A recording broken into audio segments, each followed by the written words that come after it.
بسم اللہ الرحمن الرحیم ان الحمد لله نحمده ونستعينه ونستغفره ونعوذ بالله من شرور انفسنا ومن سيئات اعمالنا من يهده الله فلا مضل له ومن يضلل فلا هادي له ونشهد ان لا اله الا الله وحده لا شريك له ونشهد أن محمدًا عبده ورسوله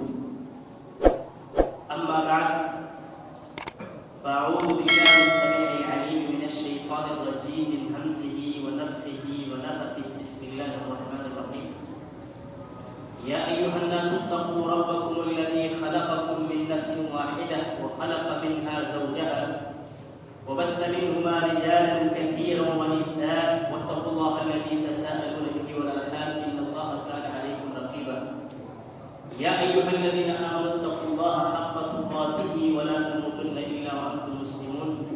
يا أيها الذين آمنوا اتقوا الله وقولوا قولا سديدا يصلح لكم أعمالكم ويغفر لكم ذنوبكم ومن يطع الله ورسوله فقد فاز فوزا عظيما أما بعد فإن أصدق الحديث كتاب الله وخير الهدي هدي محمد صلى الله عليه وسلم وشر الأمور محدثاتها وكل محدثة بدعة وكل بدعة ضلالة وكل ضلالة في النار اللهم صل على محمد وعلى آل محمد كما صليت على إبراهيم وعلى آل إبراهيم إنك حميد مجيد اللهم بارك على محمد وعلى آل محمد كما باركت على إبراهيم وعلى آل إبراهيم إنك حميد مجيد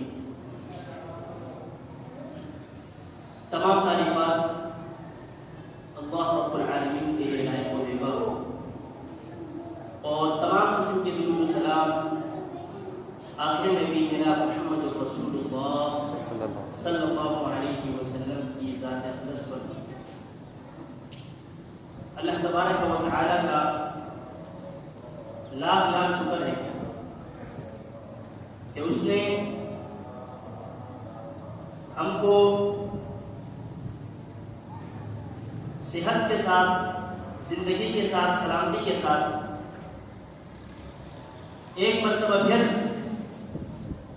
رمضان المبارک کے مہینے سے ملا دی رمضان المبارک وہ بابرکت اور پررحمت مہینہ ہے جس میں اللہ تبارک و تعالی کی طرف سے رضامندی اور رحمت کی بہاریں چلاتے ہیں حقیقت میں جو شخص اس مہینے کی برکتوں کو رحمتوں کو سمیٹنے میں کامیاب ہو گیا دراصل وہی شخص دنیا و آخرت میں کامیاب ہے اور جو شخص اس ماہ مبارک کو پا لینے کے بعد اس کی رحمتوں سے محروم رہا اور اس کے حقوق ادا نہیں کر پایا وہ دنیا اور آخرت میں برباد ہو گیا ناکام رمضان المبارک کہ جس کے اندر شیطانوں کو جکڑ لیا جاتا ہے عام طور پہ لوگ یہ عذر پیش کرتے ہیں گناہ کی دلیل دیتے ہیں کہ بھائی شیطان نے بہکا دیا تھا شیطان کی وجہ سے ہم نماز نہیں پڑھ پائے ہم صدقہ خیرات نہیں کر پائے اور ہماری ہم سے اچھائیاں سرزد نہیں ہوئی لیکن جب رمضان المبارک کا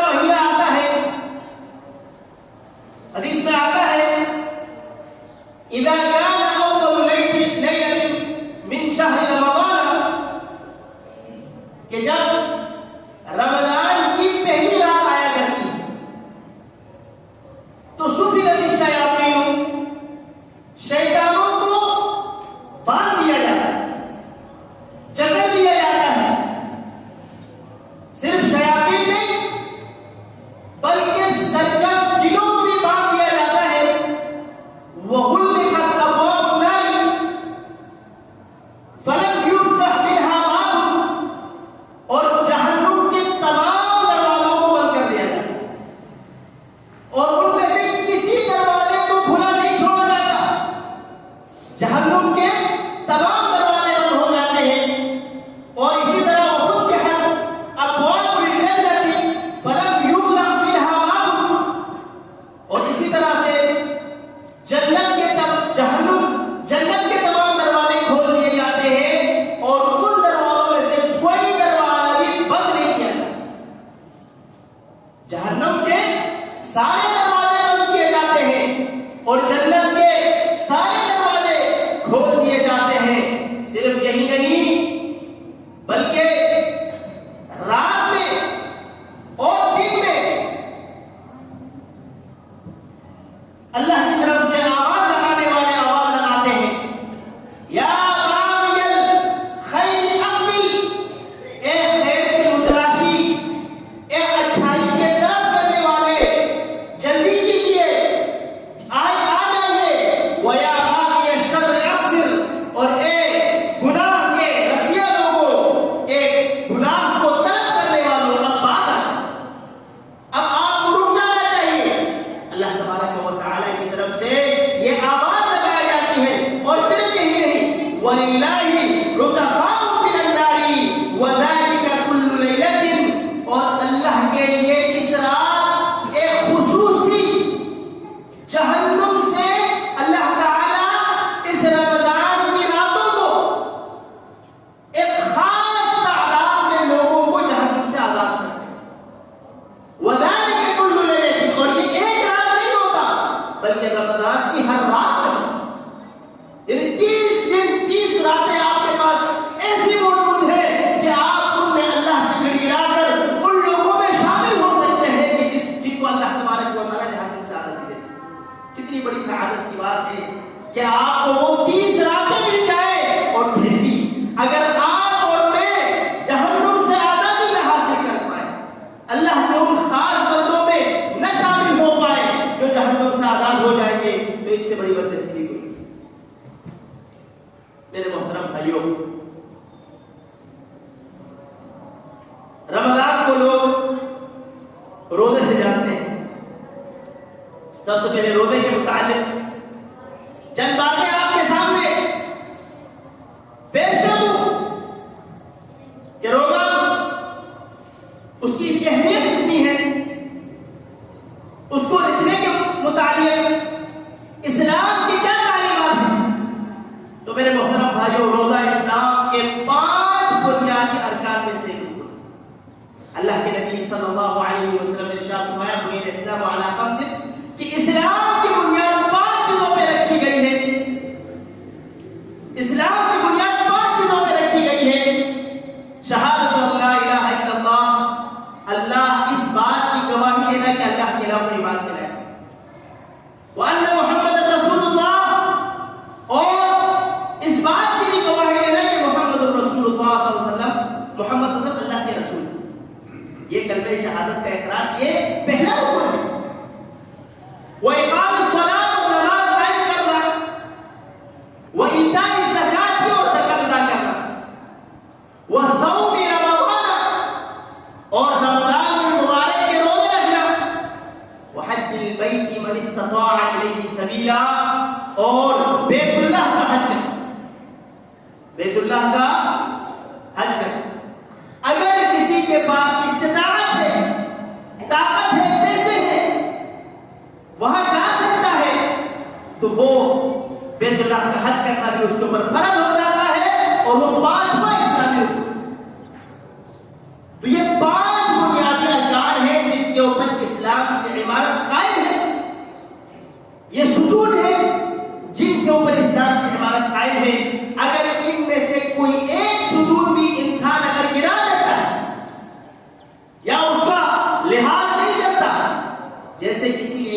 عمارت کے ستون کو گرا دیا جائے تو جس طرح وہ عمارت پھر سلامت نہیں رہتی، وہ گر جاتی ہے، ٹھیک اسی طرح یہ 5 اسلام کے بنیادی ارکان ہیں، اگر ان کا لحاظ نہیں کیا جائے گا، ان میں سے کسی ایک رکن کو چھوڑ دیا جائے گا جان بوجھ کر مسلسل، تو پھر آپ کی اسلام کی عمارت بھی آئی نہیں۔ اللہ تعالیٰ قرآن مجید کے اندر ارشاد فرماتے ہیں یا ایھا الذین آمنوا، اے لوگوں جو ایمان لائے ہو، کتب علیکم الصیام کما کتب علی الذین من قبلکم لعلکم تتقون، آپ لوگوں کے اوپر رمضان المبارک کے روزے فرض کر دیے گئے جیسے آپ سے پہلے لوگوں میں فرض کیے گئے۔ یعنی یہ روزہ صرف امت محمدیہ پر نہیں ہے، بلکہ ہر دور کے اندر پچھلے ادوار میں پچھلی قوموں کے اوپر بھی یہ روزہ کسی نے کسی طور پر فرض رہا۔ اس کی شکلیں اگر سے مختلف ہوتی تھی، لیکن یہ روزہ ہر دور میں رہا، کما کتب علی الذین من قبلکم، جیسے تم سے پہلے لوگوں پر فرض کیا۔ اور اس کی وجہ کیا ہے؟ لعلکم تتقون، تاکہ تم اللہ سے ڈرنے والے بن جاؤ، تاکہ تم اللہ سے ڈرنے والے بن جاؤ، تقوی اختیار کرو۔ اگر دیکھا جائے تو روزے کے بہت سے فوائد ہیں، بہت سی حکمتیں ہیں۔ آخر کیوں انسان سارا دن بھوکا پیاسا رہے؟ بہت سی حکمتیں ہیں۔ ایک تو یہ روزہ تمام مسلمانوں کی اجتماعیت کو ثابت کرتا ہے کہ سارے دنیا کے مسلمان ایک ہی ساتھ ایک ہی مہینے میں روزہ رکھتے ہیں۔ صرف روزہ نہیں رکھتے، بلکہ ایک ساتھ کھانا پینا چھوڑتے ہیں اور ایک ساتھ کھانا پینا شروع کرتے ہیں۔ صبح کی سحری اور شام کی افطاری، اور افطاری بھی ایک ہی ساتھ ایک ہی چیز سے کھجور سے کرتے ہیں۔ یہ اجتماعیت کی بہت بڑی دلیل ہے، اور اسلام تو ہے ہی اجتماعیت کا دین ہے، امن کا دین ہے، لوگوں کو جوڑنے کا دین ہے۔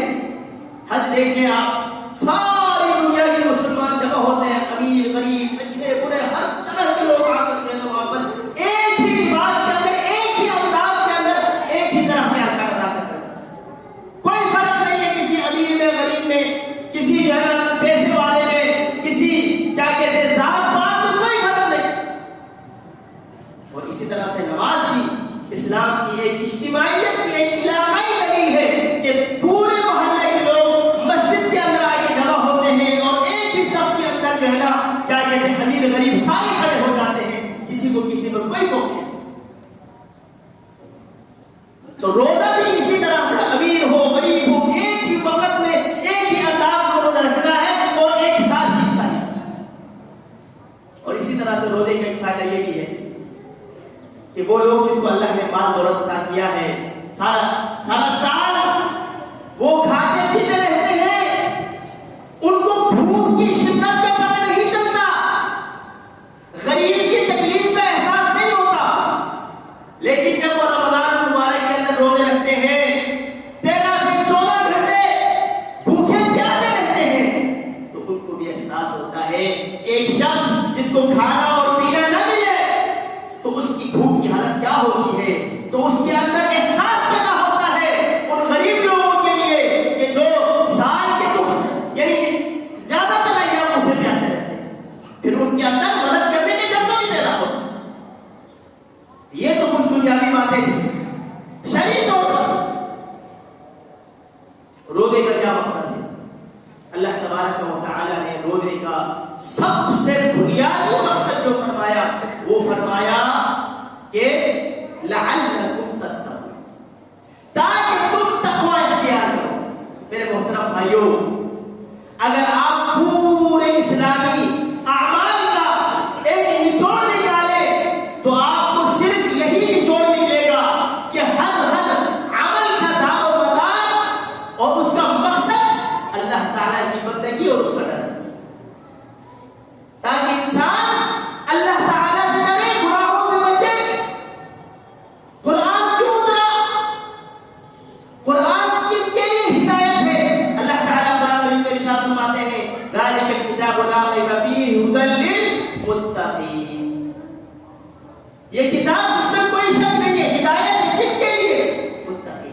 اللہ سے ڈرنے والوں کی. انما یتقبل اللہ من المتقین. اللہ تعالی عبادت قبول کرتے ہیں تو صرف اور صرف تقوی والوں سے,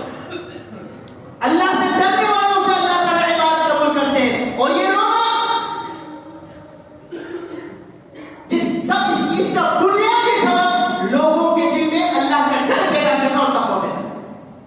اگر کوئی شخص روزہ رکھے, اس کا دل میں اللہ کا ڈر پیدا نہ ہو, وہ متقی نہ بنے, پرہیزگار نہ بنے, تو پھر اس کے روزے کا کوئی فائدہ نہیں. مقصد ہی کھو دو. جو روزے کا مقصد فوت ہو گیا.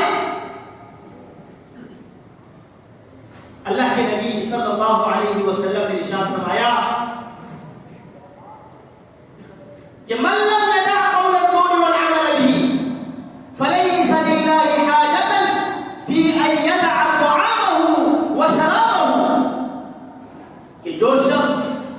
جھوٹ بولنا اور جھوٹی اور بری باتوں پر عمل کرنا نہ چھوڑے, جو شخص جھوٹ بولنا اور جھوٹی اور بری باتوں پر عمل کرنا نہ چھوڑے, فليس لله حاجة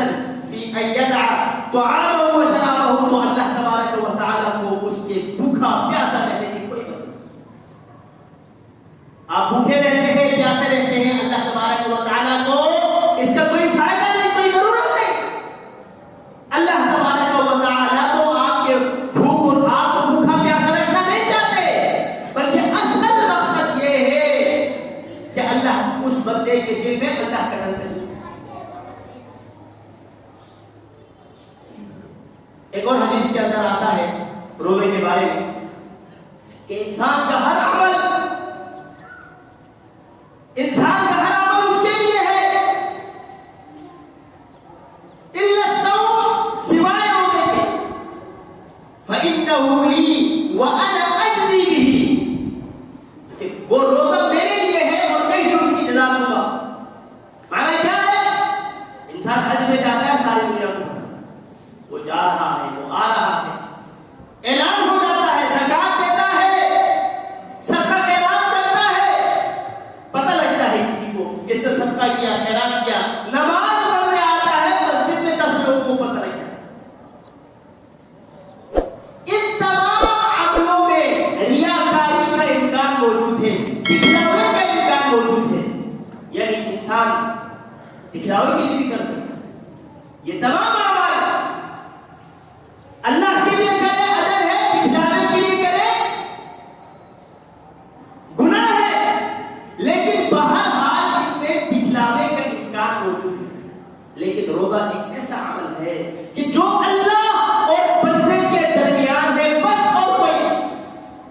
کوئی شخص رات کو 3 بجے 4 بجے اٹھ کر اپنے گھر میں سحری کھاتا ہے, دنیا کے کسی فرد کو پتہ نہیں لگتا, سارا دن بھوکا پیاسا رہتا ہے, تو کسی کو پتہ نہیں لگتا شام تک جب تک وہ بول نہ دے.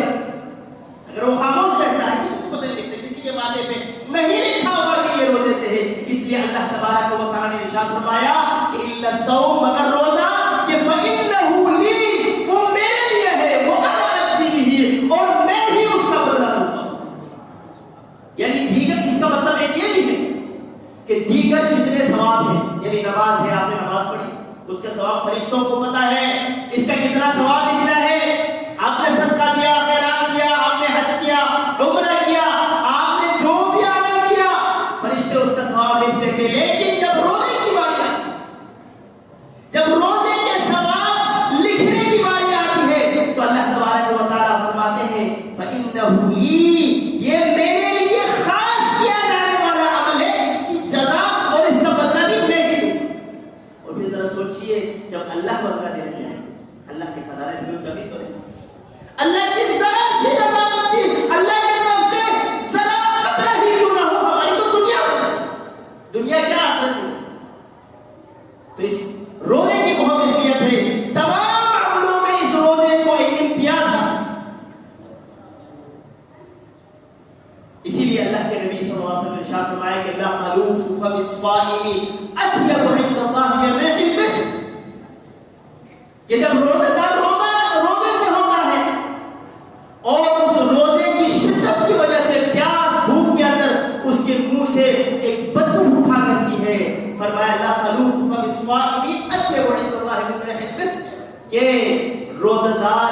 منہ سے نکلنے والی بھوک کی وجہ سے جو نکلتی بھوک وہ اللہ کے نزدیک مجھ کی خوشبو سے بھی زیادہ اس کی، یعنی اللہ کے نزدیک اس کی بھوک بڑی ہے۔ اور ایک اور حدیث کے اندر آتا ہے کہ ان فی الجنۃ بابا، کہ بے شک جنت کے اندر ایک دروازہ ہے، بے شک جنت کے اندر ایک دروازہ ہے، یقال له ریان، جس کا نام ریان، جنت میں ایک دروازہ ہے کہ جس کا نام ریان ہے، اور اس سے صرف اور صرف روزے دار ہے، اس دروازے سے روزہ رکھنے والے داخل ہوں گے، اور جب سارے روزہ دار داخل ہو جائیں گے تو وہ دروازہ بند کر دیا جائے گا، اس دروازے سے اس روزہ داروں کے علاوہ کسی اور کو داخل نہیں کیا جائے گا۔ یہ اللہ کا خاص انعام ہے روزہ داروں کے لیے کہ ان کے لیے الگ سے جنت کا جو دروازہ قائم کیا گیا۔ اور اسی طرح اللہ کے نبی صلی اللہ علیہ وسلم نے ارشاد فرمایا کہ من صام رمضان ایمان و احتساب غفر له ما تقدم من ذنبه، کہ جو شخص بھی رمضان المبارک کے روزے ایمان کی حالت میں اور ثواب کی نیت میں رکھے گا، پورے رمضان کے روزے، غفر له ما تقدم من ذنبه، اللہ تبارک و تعالی اس کے تمام گناہوں کو معاف کرے۔ ومن قام رمضان ایمان و احتساب غفر له ما تقدم من ذنبه، اور جو شخص رمضان کی راتوں کو تراویح پڑھے گا ایمان کی حالت میں اللہ سے ثواب کی امید رکھتے ہوئے، اس کے بھی اللہ تبارک و تعالی تمام گناہوں کو معاف کرے۔ اور یہی رمضان المبارک ہے کہ جس کے اندر اللہ تبارک و تعالی نے قرآن مجید اتارا، شہر رمضان الذی انزل فیہ القرآن، یہ وہ مہینہ ہے کہ جس کے اندر اللہ تعالی نے قرآن مجید کو اتارا، یہی وہ مہینہ ہے کہ جس کے اندر ایک رات آتی ہے لیلۃ القدر کی، جس کو 1000 مہینوں سے افضل رات ہونے کے اعتبار سے۔ تو میرے محترم بھائیوں، نیکیوں کا موسم بہار آپ کے پاس آ چکا ہے، اب بھی اگر آپ نے اور میں نے اس سے فائدہ نہیں اٹھایا تو ہم سے بڑا بدنصیب کوئی نہیں۔ ایک حدیث میں محمد رسول اللہ صلی اللہ علیہ وسلم کے بارے میں آتا ہے کہ آپ صلی اللہ علیہ وسلم ممبر پر چڑھتے ہوئے آپ نے پہلے سیڑھی پر قدم رکھا، آمین کہا، دوسرے پر قدم رکھا، آمین کہا، تیسرے پر قدم رکھا، آمین کہا۔ صحابہ کرام نے جب پوچھا کہ اس کی کیا وجہ تھی تو فرمایا کہ جبرائیل امین علیہ السلام تشریف لائے تھے اور انہوں نے کچھ دعائیں کی تھی جس پر میں نے آمین کہا، اور ان میں سے ایک دعا یہ بھی تھی کہ وہ شخص تباہ و برباد ہو جائے، ناکام ہو جائے، نامراد ہو جائے، کہ جس شخص کی زندگی میں رمضان آ جائے اور وہ اپنے گناہوں کو نہ بخش سکے۔ تو اس پر محمد رسول اللہ صلی اللہ علیہ وسلم نے آمین فرمایا۔ اگر آپ رمضان المبارک کی ان ساعتوں کو ضائع کریں گے، روزے نہیں رکھیں گے، ضائع کریں گے، تو یاد رکھیے میرے محترم بھائیو، یہ آپ جناب جبرائیل اور محمد رسول اللہ صلی اللہ علیہ وسلم کی بددعا کی وجہ سے۔ اور ایک روزہ چھوڑنا، چھوڑیے تو دور کی بات، اللہ کے نبی صلی اللہ علیہ وسلم ایک حدیث ارشاد فرماتے ہیں، اللہ کے نبی کو ایک مرتبہ خواب میں کچھ لوگوں کی عادات دکھائے گئے، تو کچھ لوگ، بہت لمبی حدیث ہے لیکن جو مقصد ہے ہمارا وہ بیان کر دیتا ہوں، تو اس کے اندر کچھ ایسے لوگ تھے کہ جن کے کیا کہتے ہیں، جن کو لٹکایا ہوا تھا، ان کے جبڑوں کو چیرا گیا تھا، جن سے خون بہ رہا تھا۔ اللہ اکبر، اللہ کے نبی صلی اللہ علیہ وسلم نے ارشاد فرمایا، یہ کون لوگ ہیں جن کے جبڑوں کو دونوں طرف سے بری طرح سے یعنی شدت کے ساتھ چیرا گیا ہے اور جس سے خون ٹپک رہا ہے؟ تو آپ نے ارشاد فرمایا، یہ وہ لوگ ہیں کہ جو وقت سے پہلے افطار کرتے۔ یہ آپ کی امت کے وہ لوگ ہیں جو وقت سے پہلے، یعنی صرف افطار کچھ دیر پہلے کرنے پر اگر یہ عذاب ہے تو پھر آپ سوچ لیجئے کہ جو شخص روزہ ہی نہ رکھے اس کا کیا عذاب ہوگا۔ تو میرے محترم بھائیو، اللہ تعالیٰ سے دعا ہے کہ اللہ تبارک و تعالی ہمیں رمضان المبارک کا صحیح معنوں میں حق ادا کر کے اس کے اندر روزے رکھنے کی، اپنے گناہوں کو معاف کرانے